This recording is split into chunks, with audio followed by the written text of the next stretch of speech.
Alright, hello and welcome. So this is a quick review of the Blumat water dispenser. It works for watering your plants, and I use it in a lot of my different plants that I have here on my deck garden.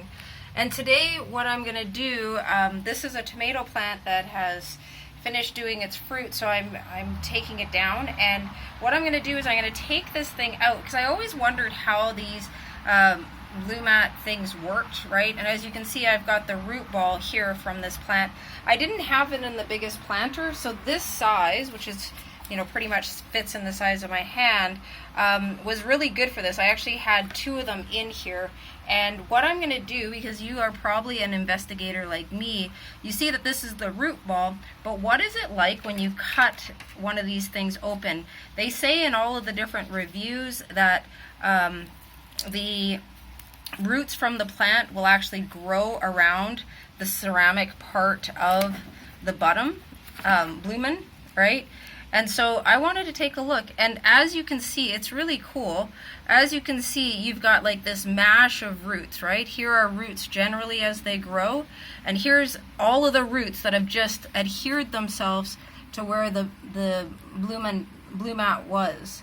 And you know, it's really cool because this plant did really well. I was out of town for 10 days at one point, and let me take my glove off here.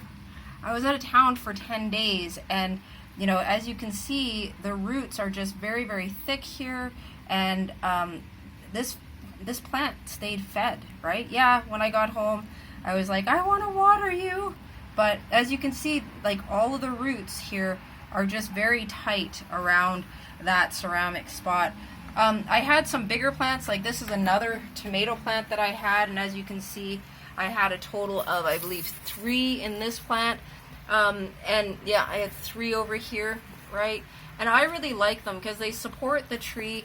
You know, if you forget to water, like maybe you can tell I did, and it's really, really hot where I live. So having more around the roots is really important. One of the key things is that you don't want to move it around. You want to keep it in its one spot. Another thing is that I noticed that on another plant that I took down, there wasn't water left in it when I took it out. So that means that it got, you know, there wasn't enough water in it to create a suction cup. So you always want to check and make sure, and you can just look for the bubble at the top of the device to see if it still has water in it. And the containers that I used were like, you know, gallon containers. So just wanted to put this together so that you guys have a review. I really like these. I think I'm going to keep them. You know, they're reusable. So the Blumat watering, I got mine on Amazon, so I hope you do the same. And I hope this was a good video for you. Have a great one. Adios. Bye.